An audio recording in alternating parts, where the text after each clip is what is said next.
Our sponsor today is GLSA. For those non-members who may be dropping in on the call today, GLSA, or Group Legal Services Association, is an affiliate of the American Bar Association. It's a professional membership organization representing the legal services plan industry and provider attorneys.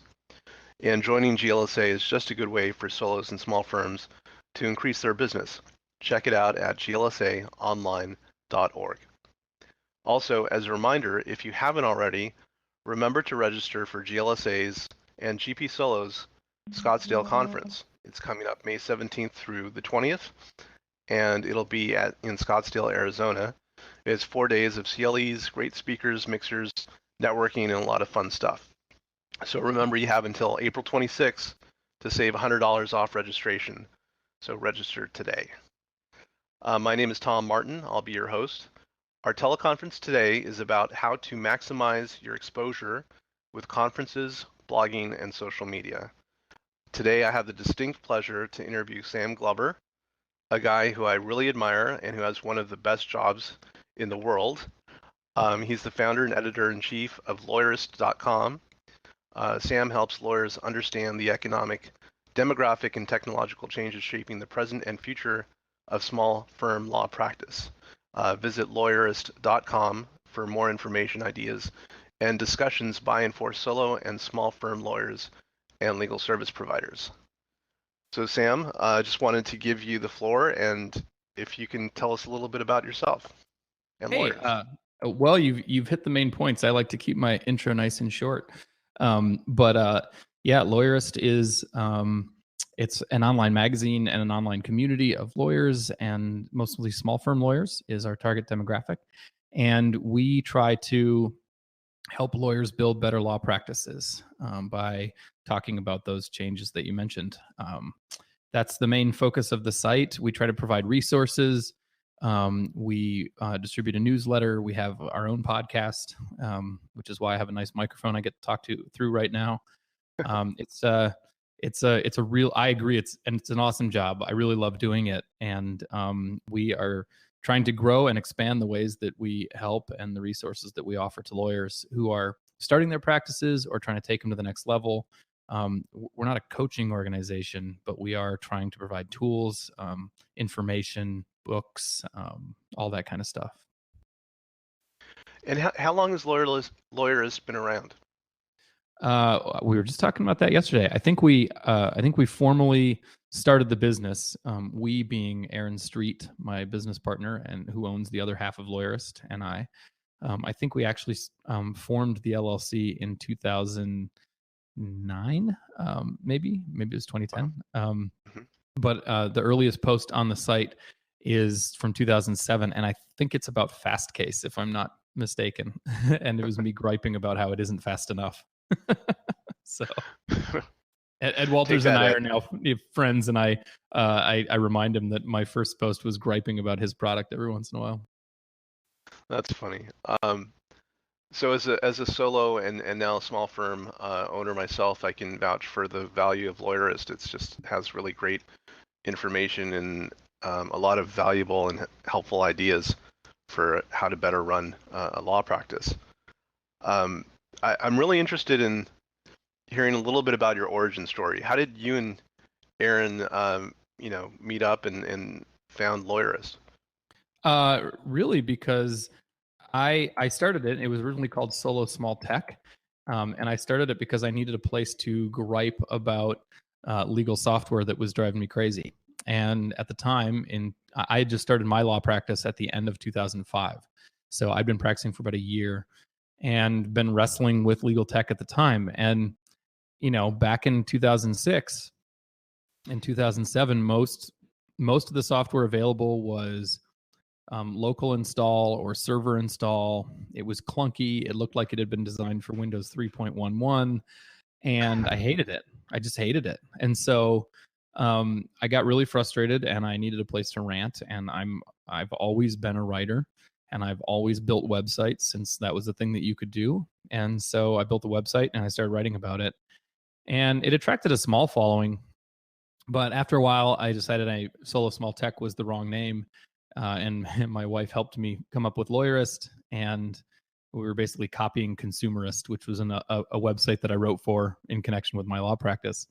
And then a little bit further on, Aaron was looking for a new project and sat me down and said, "Let's turn this into a business." And so we did, and our traffic, doubled the day we launched it. And ever since, we've been trying to grow the site, and we don't really focus on traffic anymore. We focus on other things, but it's just kind of it really did just sort of take off, and it's been growing steadily ever since. We're the only two owners. We haven't taken any investment yet, and that's kind of the origins of it. And over time, we've tried lots of experiments, just like we urge lawyers to do, and we've tested them, and some of them have worked, and some of them haven't, and they've gotten us to where we are today. And we're just trying to move things forward. The experiment we're doing right now, which is working just really, really well, is one that you helped us with, actually, because you were one of the first attendees at TBD Law, our conference and partnership with Matt Homan and his filament. Oh yeah, that was amazing. Yeah, and so we're really excited about that, and we're just starting to get ready to do our third one. So, well, that's pretty impressive, Sam. I know you've helped a lot of people, and I really enjoyed that conference. It was a great opportunity to meet with a lot of people with the same types of legal tech interests, and that's kind of a rare opportunity. Well, it's becoming a little more common lately. But more and more people are coming out of the woodwork and acknowledging that things are changing. Yeah, that's for sure. And it's also, by the way, one thing that we're going to be talking a little bit at the GLSA conference that's coming up in May. Cool. About the future of the industry too. All right, so the first thing I wanted to talk to you about was, conferences. And as you know, a lot of our membership, they're solo and small firms, just like your audience with Lawyerist. Mm-hmm. And I know that probably to the vast majority of solo and small firm lawyers, there's just a myriad of opportunities in terms of conferences to go to. Yeah. And sometimes it could feel overwhelming. And probably the biggest question in the mind of solo and small firm lawyers is it worth it? It takes time away from the office. You're not, doing the immediate work that seems to never go away. And how would you respond to that in terms of whether or not conferences are a worthwhile thing? I mean, I think, the purpose of this is to talk about, marketing, but and promotion. But I think one of the most valuable uses of conferences, and I guess, well, let me set aside, if you really need to know the kinds of things that you can learn at a conference, then by all means go to the conference and learn it.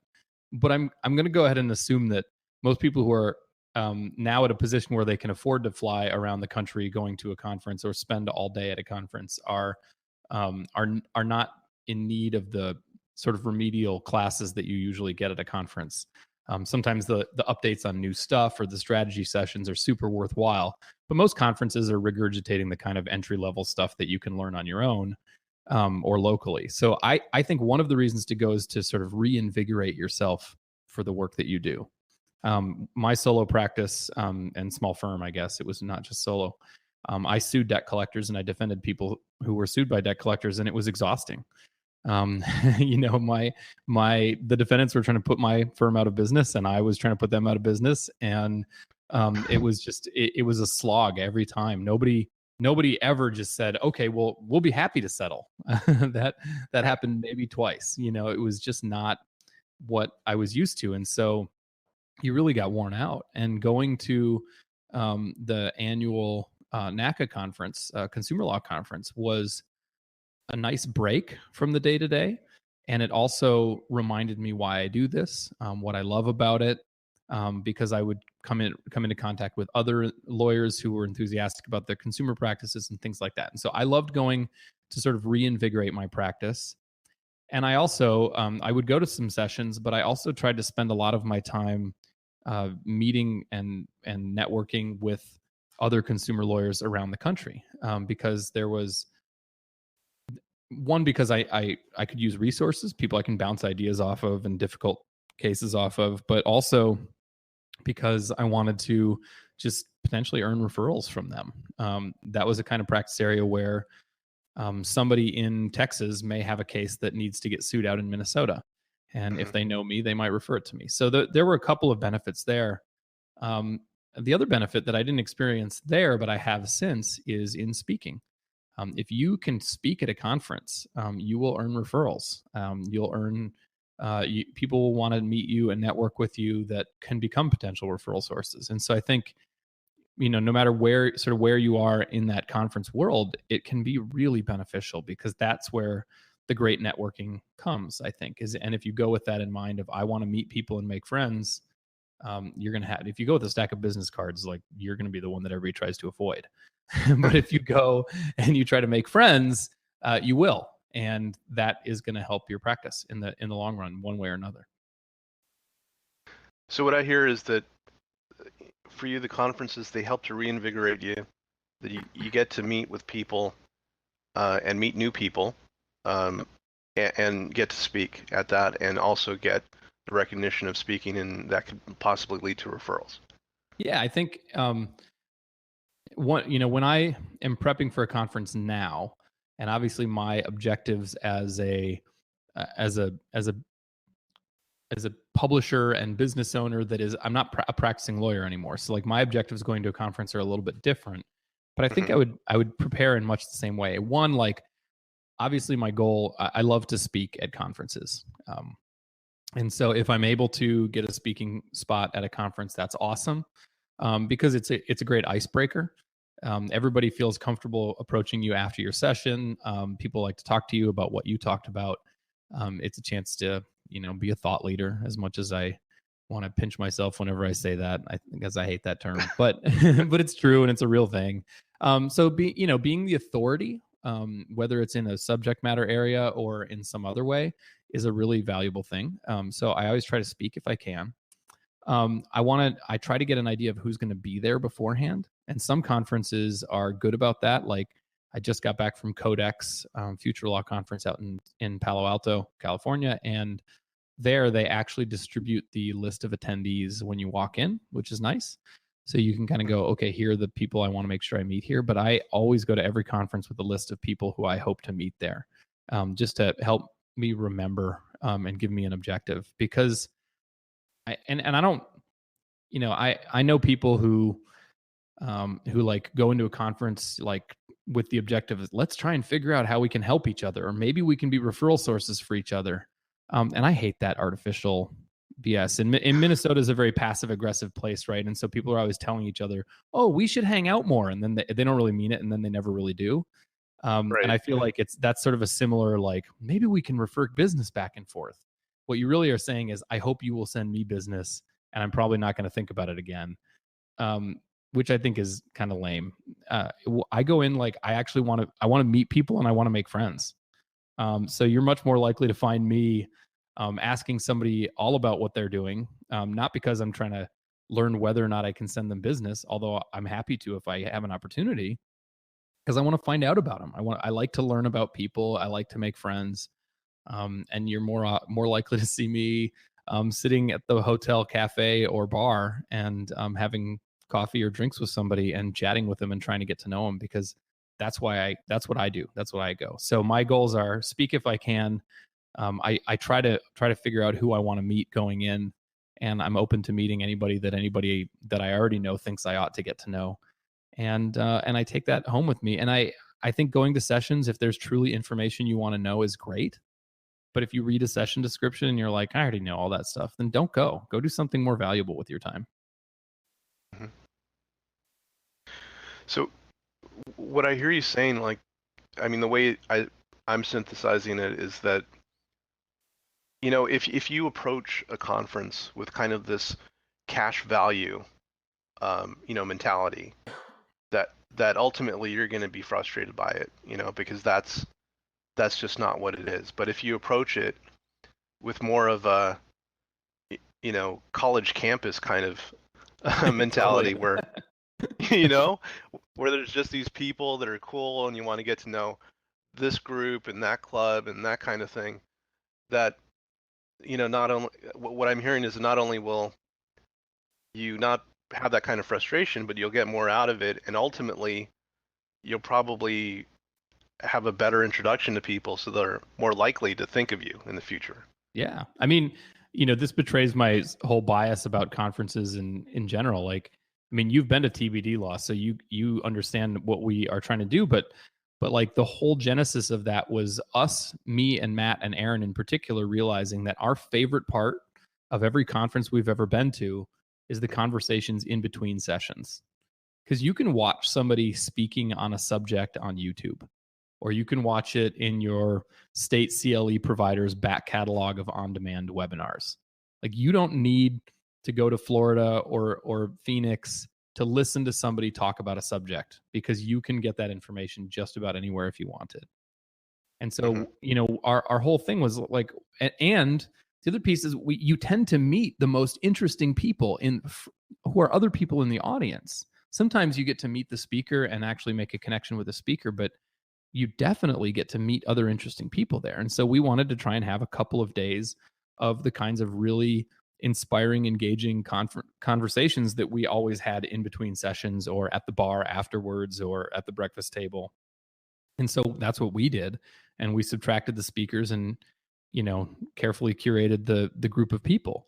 And I think you can do that yourself at just about any conference by focusing on the really good and valuable parts. So you're right. Like, this is not, an ROI thing in the same way that your friendships aren't an ROI thing. If you make friends, if you raise your profile, if you meet people, you're gonna earn referrals, and it's not a calculator equation. It's a sort of a social equation. Okay, so have a plan, know who you want to meet, and just try to get the most out of it without making it an ROI event. Yep, and have fun. If you don't have fun, there's no point. Definitely. I'm totally with you with that. Okay, are there any conferences that you've gone to recently that stand out? You mentioned Yeah, Codex. I loved Codex. Codex is not a conference I would recommend if you're just hoping to learn about technology. It's a conference that you go to if you are building technology.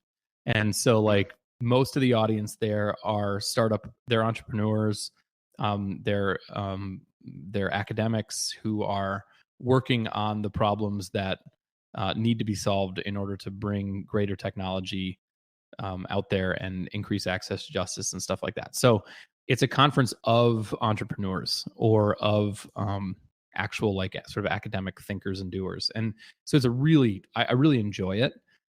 But it is not a conference of solo and small firm lawyers, or even, there's some big firm lawyers there. There's some small firm lawyers there. But to the extent they're people like Jason Velez, who because he was at TBD Law with you. And he's actually like building document assembly bots and chat bots and things like that. So he is a small firm lawyer who is also an entrepreneur, and is trying to build technology solutions for his clients.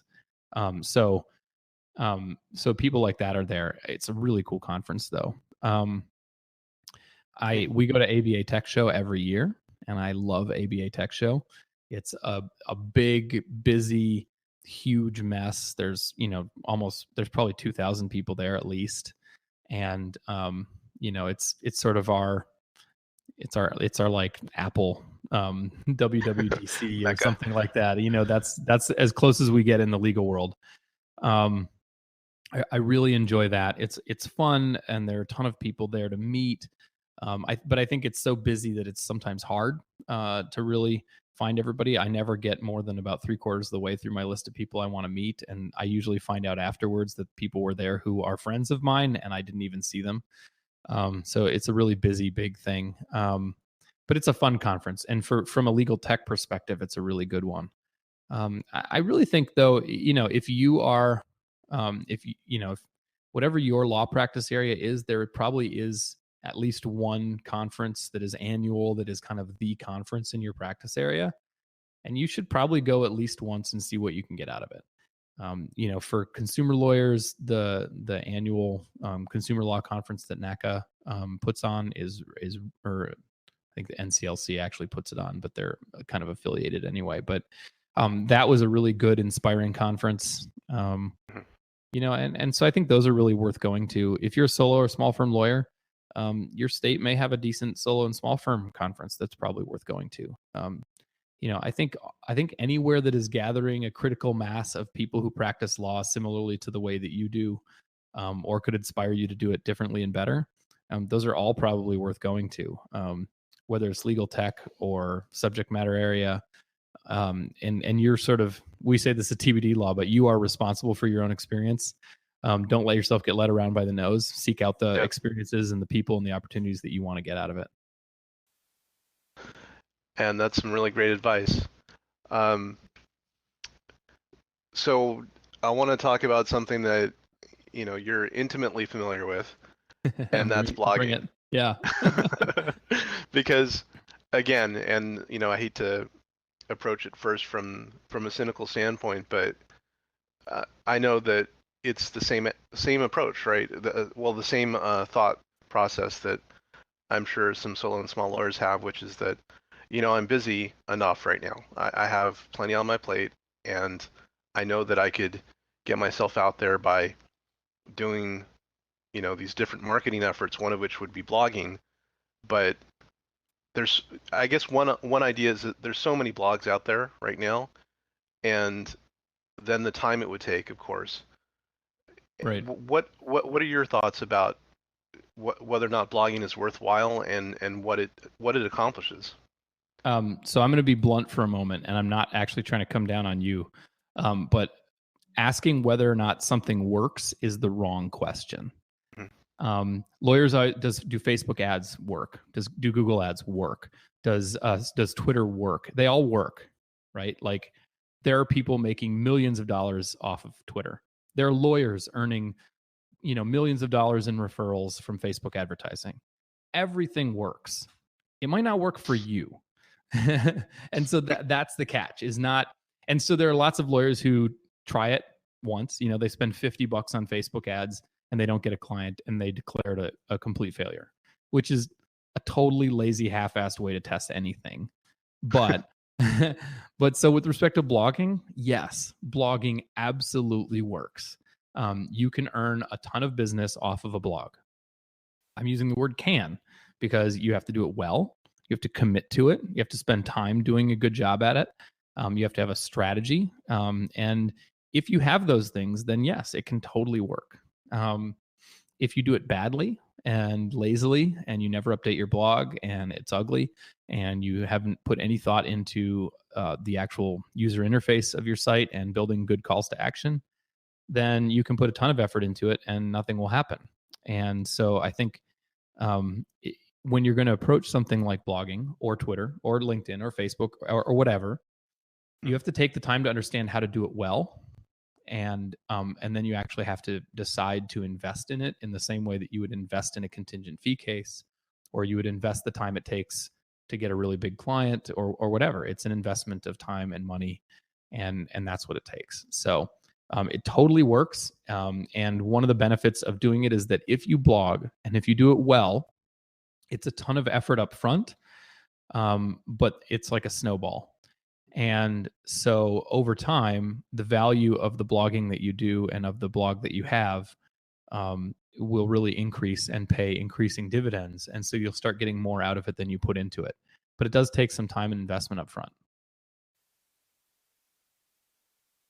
All right. You want me to just keep going? I can just keep jabbering about blogging. Well, okay, just a couple of things. I mean, first is if a lawyer that is a small or solo, lawyer decides to write about something, what should they write about? Should it just be about their practice area or beyond that? I think focus is good, in part because I think you should learn about the way search engine optimization works, but you should not obsess about it. There's a website called Moz, moz.com, that has a really great beginner's guide to SEO, and you should read it. But one of the things is that will come through in it is that great SEO is a great user experience. And so a great user experience includes great content, it includes great navigation and stuff like that. So when you're trying to figure out like what to write about and how to write about, I think focus is really important for search engine optimization reasons, because Google wants to give your website a reputation for stuff in the neighborhood of criminal defense or DUI, even better. And so that way, every page on your website, every page on your blog sort of starts out with a little boost in things in the neighborhood of criminal defense. So that, I think, focus is a really important thing, and it's really good to do. Which doesn't mean you can never, post something off topic, but if you're a criminal defense lawyer, you should be writing about criminal defense. And you can start out. Oh, go ahead. Yeah, one thing I wanted to just jump on there is, I think you make an excellent point that listeners, they might not have thought about doing it this way, which is kind of almost like a Moneyball approach to blog writing. Mm-hmm. Like, what I mean by that is you actually look to see what people are searching for within your specific practice area, and then write about that. Yeah, totally, and try to earn it. One of the things about blogging that I think is interesting is, the strategy that I had, and so Lawyerist is started out as a blog, and it really isn't a blog anymore. It's more comprehensive and more thorough than that would be, and much less sort of personal. But I also write a consumer law blog, and if you want to see it, it's still up, and I still post occasionally. It's at caveatemptorblog.com, and it's all about consumer law. And about half of my business came from that blog when I was still actively practicing, and you'll notice it's not attached to my law firm website, which I think is a better strategy. But the point is, and this is borne out by the American Bar Foundation recently did a study that the reason most people don't hire lawyers isn't cost. The reason most people don't hire lawyers is that they don't know a lawyer can help them. And that's not true for DUIs, but it's true for a lot of practice areas. And so if you think that might be your practice area, write a blog for people before they know that a lawyer can help them. And that was my goal. And that's why I brought up my consumer law blog, because I was trying to get people at both their search traffic or their word of mouth referrals from long before they realized that a lawyer could help them. And that's who I think you want to write for. And that's, for example, why I think your blog should not be on your law firm website, because you should be trying to create a publication that is attractive for people who aren't looking for a lawyer yet. So like, if I were a divorce attorney, I would be writing a blog about, I would probably be writing a blog about relationships, not about divorces, right? And how to have healthy relationships, and how to tell when your relationship is going downhill, things that you can try to resurrect a broken relationship. Those are the kinds of things I'd be writing about, because I want to be connecting with my potential clients before they are potential clients. That's one strategy. That's my strategy, because I think I want to beat all the other lawyers at the search engine game, because I don't want to be competing on Minnesota divorce attorney. I want to be competing on, I think my marriage is failing. That's what I want to win on. And so I'd much rather have a podcast about those sorts of things, or a blog about those deteriorating relationships and stuff like that, because that's where I think you can intercept your future potential clients before they even get there. And if you help save a few marriages, you're just going to get even more traffic and earn even more links from people who are happy with you because you helped them. But you're also going to find more people who need your help later on. And I think most practice areas have that, where there is a stage before people know they need a lawyer when you can still reach out to them. And sure, have information about how to file a divorce and all that kind of stuff on your site, but maybe don't focus on that. Maybe try to earn the traffic beforehand. I think that's really fantastic advice, because I was actually just thinking about this problem the other day myself. That figure of 83% of people, I think it is, don't know that they have a legal problem. And I was beating my head against the wall thinking, well, it's so frustrating. Yeah, it's so frustrating. How do you get people to take advantage of the legal services if they don't know that they need legal services? And you're exactly right. If you get them in the life cycle of it, where it's very early on, where you're talking about the issue, not the problem yet, but the issue, That's how to connect. That is how you connect with those 83% of people. And Well, one yeah, of the ways totally. is through blogging. Yeah. And I don't know if you remember, but there's this the whole Target marketing campaign is getting creepy. Where like every brochure that Target sends out is custom printed for the person that it's sent to. Because as they start associating your credit card number and your in-store shopping habits with your address, they can customize the mailer for you. And so, like, some dad of a teenage girl was like, dude, why are you sending a bunch of maternity clothing stuff and bottles and nursing Oh gear no. to my house? And it turns out that their machine learning algorithm had sniffed out his daughter's pregnancy before she even knew about it, because a woman who is pregnant but it hasn't occurred to her to check yet is she's not buying tampons, but she might be buying certain foods, lots Wow, of that's body crazy. lotion, for example. So like their house had been buying a lot more body lotion than tampons, and so the algorithm was like, I guess somebody's pregnant, let's start pitching them on pregnancy stuff. And so like, wow. But if you know that, even like, you can figure that stuff out. You know what your clients are doing. Just start asking your clients, like, what were you doing 3 months before you started looking for a lawyer? Okay, start writing a website for those people. Mm-hmm. And that's also why, like, this whole argument of should your blog be on your law firm website or not, every search engine optimization consultant in the world will tell you to put it on your law firm website, because you're going to earn search traffic for terms related to your law practice area. But that's not even what I was trying to do.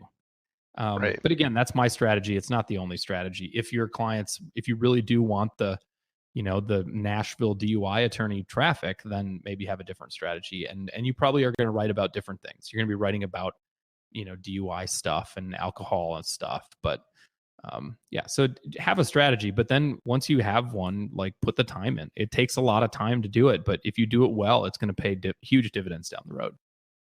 So what's the recommendation on that? What kind of process do you have to get the writing in? Because it is a discipline, it is a commitment. And so how do you do that?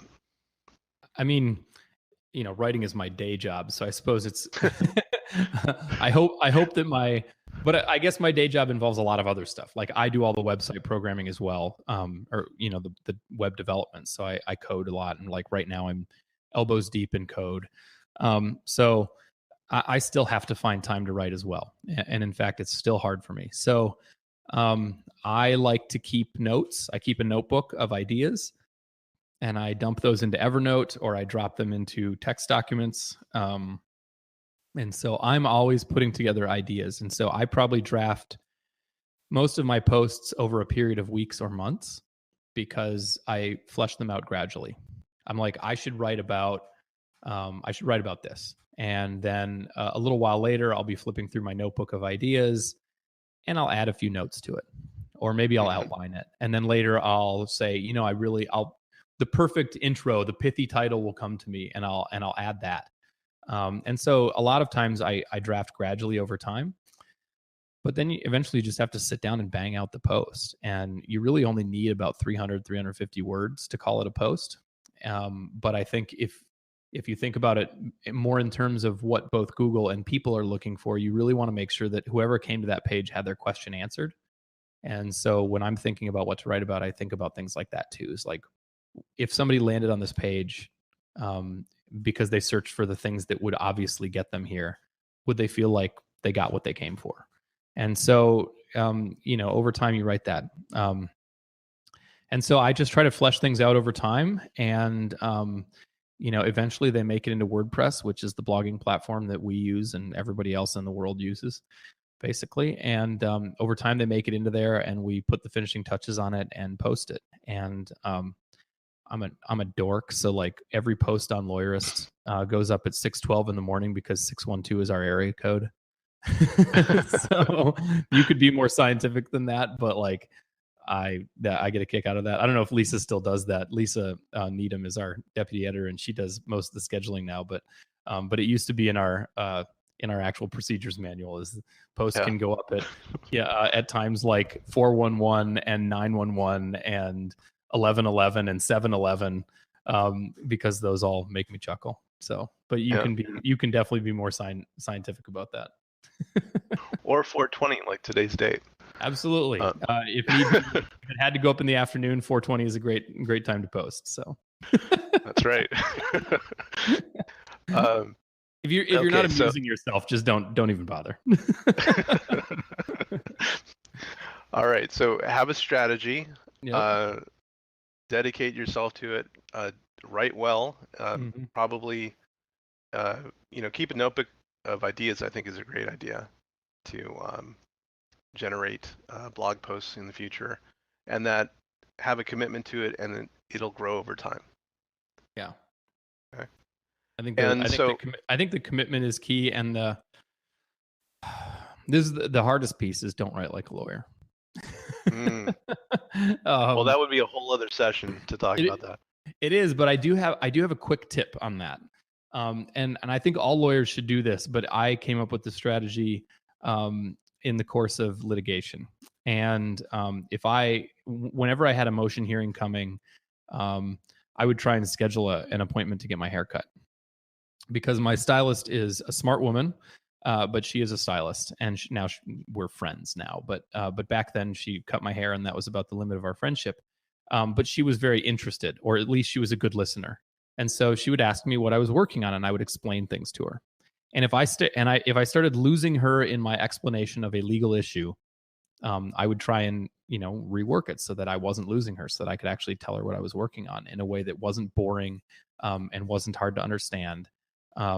Because she was smart enough to get it, but she just didn't understand all the jargon and bullshit in the way that lawyers talk. And so that was my strategy. So find somebody who's a non-lawyer, who's still smart and can get things, but just doesn't have the legal training, and practice explaining things to them in the way that they can understand. And when you write for your blog, write for that person. Keep that person in mind as your target audience. And you could also say my target reader is this person, and draw a description of them, and that's fine. But you should probably aim to make it even more understandable than that. Like if your target audience is sophisticated business readers, you still should write in a more clear way than they need you to. In the same way that my target audience as a litigator was a judge, but I need to write more simple because that judge is distracted and busy and doesn't have time to decipher my Latin all the time. So that's my quick advice on how to not write like a lawyer. It's to write for somebody else. Well, I think that's fantastic, and I hope with the stuff that I write and that others write, they try to abide by that, because it's a good rule of thumb to be intelligible to the people you're communicating with. Mm-hmm. So turning from 300 words to 140 characters, social media is something that's pretty ingrained in society now, especially now with Twitter being a daily source of conversation.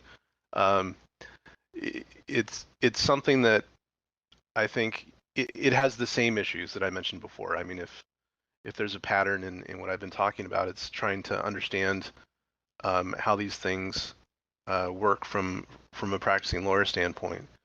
And so if you could speak a little bit about that in terms of Twitter, Facebook,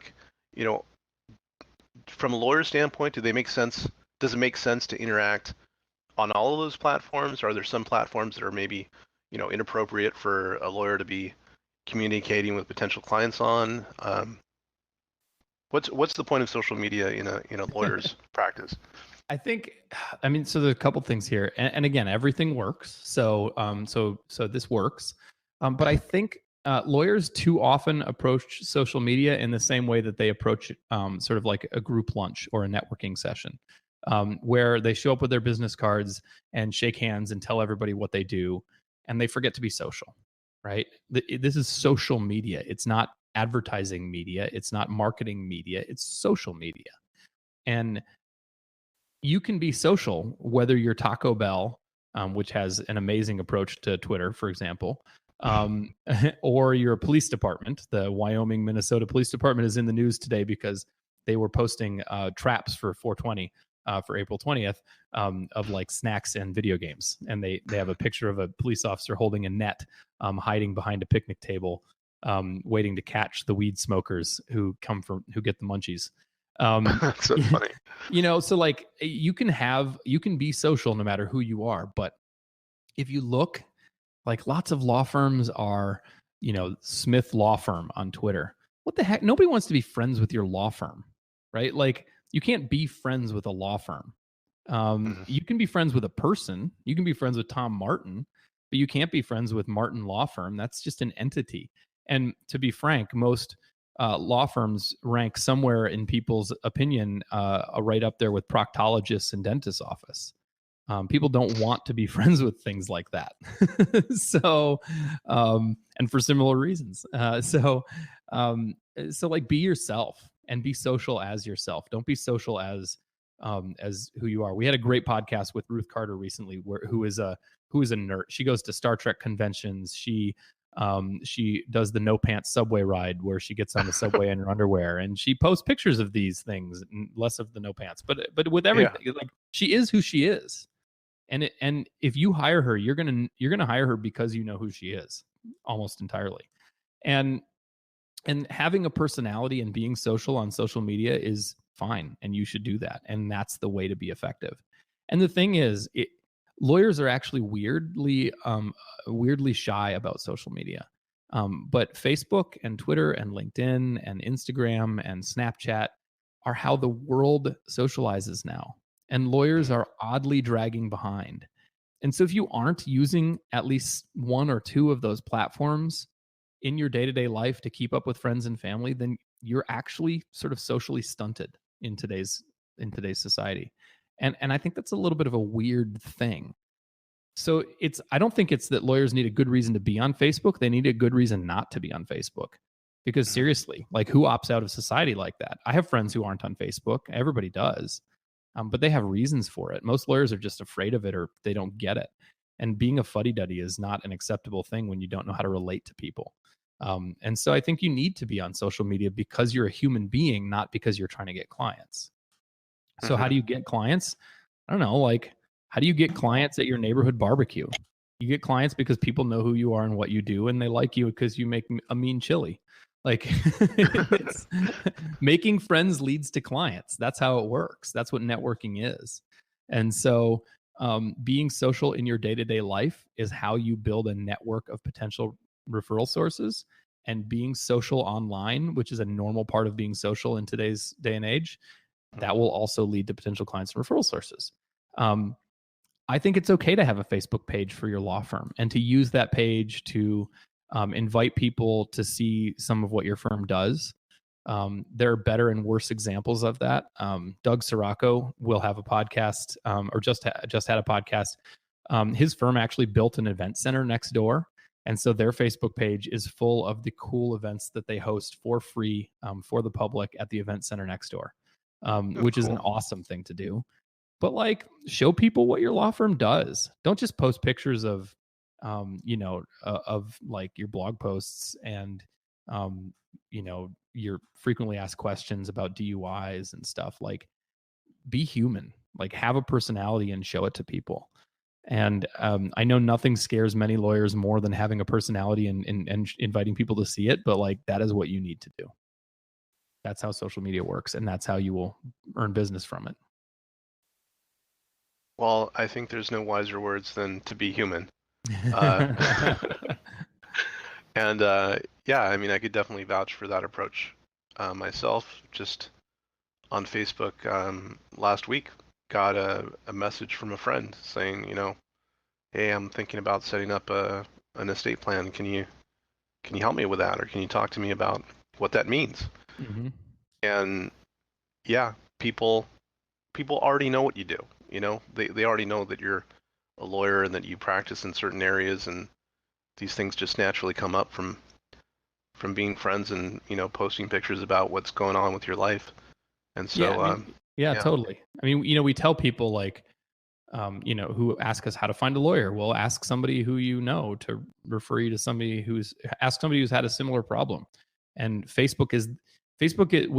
think we tend to think of Facebook as like, well, nobody's going to go on Facebook asking for a lawyer. Well, people do, first of all, and increasingly.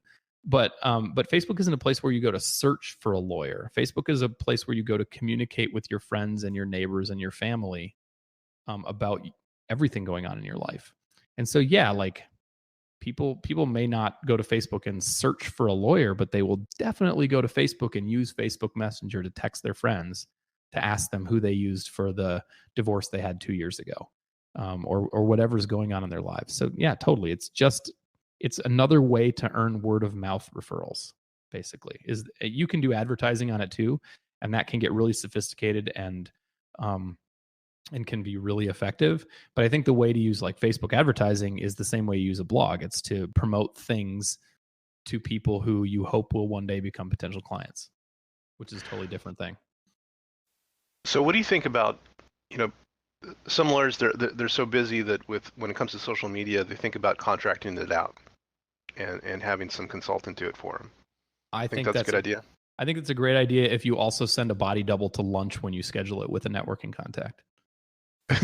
Like, I mean, how can you be social with somebody else, pretending to be you? That's not you. I think it's a terrible idea. Not even, it's probably ethical because you're still responsible for what you put out there. But I think you're putting your ethics into somebody else's hands if you do it, which is maybe a dumb idea. But that's not the crux of the problem. The crux of the problem is like, how do you socialize when it's not you? I think people see through that, and it's not that hard to do it on your own. And it's, just freaking get Twitter. It's not that hard. Put it on your phone and start sharing, or get Instagram and start taking pictures, sharing snapshots of your day-to-day life. Just like I said, this is how normal people interact today. And you can have feelings about whether or not that's healthy for society, but it is the way. Like 85% of Americans have a Facebook account. Like, if you're not on Facebook, you're actually a weird person. I think that's Facebook's slogan, actually. I mean, it's just true. It's so painfully normal that I don't even know what more to say about it. Like, just be on Facebook. That's what you're supposed to do. Yeah. Okay. And in terms of a process, again, would it be similar to blogging? Do you just calendar it and make a point to check in every morning for half an hour in the afternoon? Like, how do you juggle that? I think social media is a little bit different, actually. Like, I don't spend a lot of time on Facebook right now just because the environment of Facebook got so toxic in the run up to the election, and so I've been I'm not opted out of Facebook. I still check in. I want to see what my friends and family are doing. But I've been trying to limit my Facebook time. I spend a lot of time on Twitter because I use it for news and I use it to share news. But you'll notice my personal account has been pretty inactive, and I've been focusing on the Lawyerist Twitter account for sharing things. My focus on both Facebook and Twitter has been to be social. You can use either of those platforms to broadcast things. Here's what I think about something. Here's what's going on in my life. Here's my newest blog post or my new ebook or whatever. And I've been trying to not do that, and instead to actually be social, which means I try to talk to my friends about what's going on in their lives. Or on Twitter, when people post a funny tweet or say something, I try to reply to them. So I'm shooting for a really high messaging or like engagement to publishing percentage. I want most of my interaction on Facebook and Twitter to be actual socializing with people. And that's replying to stuff, not broadcasting stuff. I recently tried Instagram on the recommendation from Aaron, who is a big Instagram fan, because sharing photos of what you and your friends are doing, it's like, think about it in like Polaroids, right? Here's what's going on in my day today. It's kind of more fun, and there's not a lot of room for politics on Instagram. It's much more of a, here's actually what's going on in my life right now. Here's some snapshots from my vacation. There are definitely people who are pretending to be somebody they're not on Instagram, just like everything else. But I like it. It's a really lightweight way to engage with people.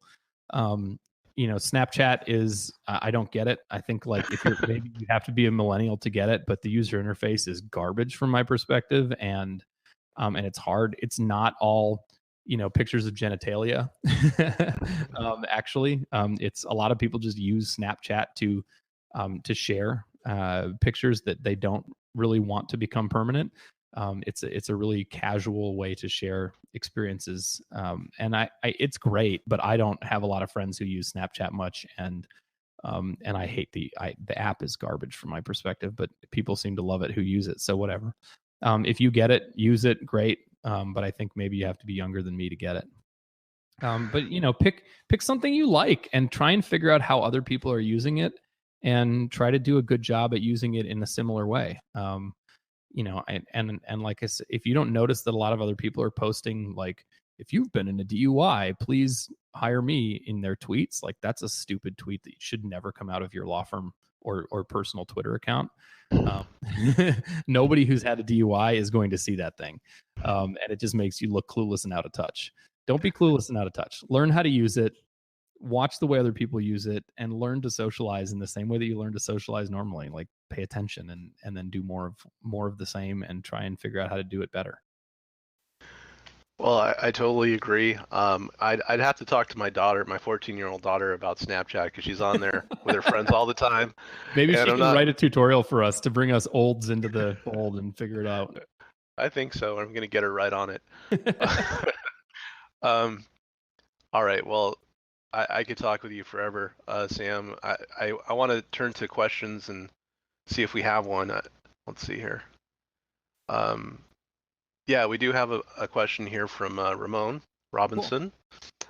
And let me read it to you, and then you can give some feedback about it. So, are there particular aspects of your humanity that you should highlight or shy away from sharing, depending on your specializations within law or law business? Where, for example, do family attorneys and traffic attorneys draw the line? I'm sure many of us have had the experience of posts that are popular, help people to like us more, etc., and other posts that unintentionally leave people thinking about it. I'm not sure if I want to interact with that person. So, how do you draw the line there? I have a couple of thoughts. I have several thoughts on that. One is you draw the line wherever you're comfortable, but I think most lawyers get uncomfortable way too quickly. So I want to push on that a little bit. My wife and I, for example, have agreed that we will not share pictures of our kids on the internet. That's a personal choice. Lots of people do. There's nothing wrong with it. We just feel like we want to wait until they kind of get to have a say in it. I don't want to embarrass them before they're ready to be embarrassed, kind of a thing. And that's just our decision. I don't think poorly of anybody who posts their pictures of their kids, and I love seeing pictures of my friends and family's kids, so it's fine. But we've drawn the line there, in part because both of us are somewhat public. We're both lawyers, and we don't really want other people to see that stuff. But I also think, like, if somebody isn't going to like who you are if you show them on social media, then why would you want that person for a client? Like, there's more to the attorney-client relationship than that. And so, let people know who you are. Show a little personality and put it out there. Because here's the thing, human beings are exceptionally good at detecting somebody who's being a faker. That is what our brains are programmed to do. And so if you're acting all fake on social media, and then people walk into your office and you don't look like your Instagram glamour shots, or you use foul language, and you drop racial slurs when you're totally prim and proper on social media, like, people are going to pick up on that like lightning and walk and run to another lawyer. So show people who you are. And don't create a different version of yourself online. I know people who try to juggle 3 different Facebook accounts so that they can have a business Facebook account and a personal Facebook account. And I don't even know how that's possible. I'm the same person at work that I am at home, right? Like, I walk into the office, and yeah, it's a different building, but like, that's who I am. And if you don't like it, then it's probably not a good idea for us to try and do business. And the same thing goes for attorneys and clients. I think you have to stop. You can't be afraid of who you are, because if you don't like who you are, then your clients aren't going to like who you are either. And so just put it out there and see what happens. Be authentic. Be authentic. People will forgive you for, like, if people can forgive Donald Trump for the things that he has said and done very publicly, they can forgive you because you went to a comic convention or because you posted pictures of yourself, being a goofy dad and spraying your kid in the face with the water hose. So, Well, those are great words of advice, Sam, and I think well, I we'll think see. Come yeah, back to me and tell me how that one played out. but I think be authentic is uh, is is really great advice, and also to just have the right mentality, the right mindset when you approach all of these things, conferences, blogging, and social media. Just have an open mind, and it's about making friends. Well, like Tom, you posted a picture of your daughter. You shared it. You shared your daughter's video where she was demonstrating a baking toy or something. Yeah. And I watched that thing, and I don't even know why.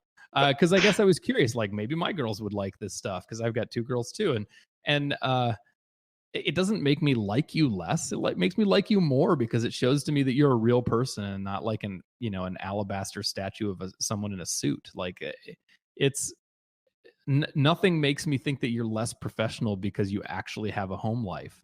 And in a way, I think this sort of is a little bit of a kind of our double standard of men and women. Like everybody asks women about how they balance their family with work, and nobody asks men about that. And so men are free to pretend as if we don't have a life outside of work, and you screw that.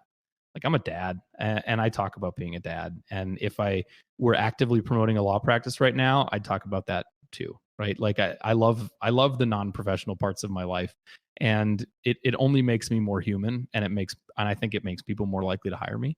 And that's what Ruth found in talking, being out about who she is and what she thinks and what she does outside of work time. And I think the same is going to be true for you. Nobody expects you to be just a portrait of a lawyer. They expect you to be a person who puts on the lawyer suit when they need to. Sam, thank you so much for your time today and sharing your thoughts about all of these, different areas. I know that these are things where you live and work, and there's no better authority to talk to than you. Well, thanks. And if people have follow-up questions or whatever, shoot me an email from our contact page on Lawyerist, or hit me up on Facebook or Twitter or LinkedIn, and I'd be happy to chat more. Cool. Well, thank you all for attending our teleconference today. Maximize your exposure with conferences, blogging, and social media with Sam Glover. As a reminder, if you haven't already, remember to register for GLSA's Scottsdale conference. It's promising to be a good time, and if you register before April 26th, you'll save $100. And so if you're interested in learning more about the conference, you can call the GLSA staff at area code 312-988-5752. Again, that's 312-988-5752. Again, this is Tom Martin. I just want to thank GLSA for sponsoring. Remember, GLSA is just a good way for solos and small firms to increase their business. Check us out at glsaonline.org. Thanks again, Sam. Yeah, thank you. Bye, everyone. Bye. See you next month. Yep.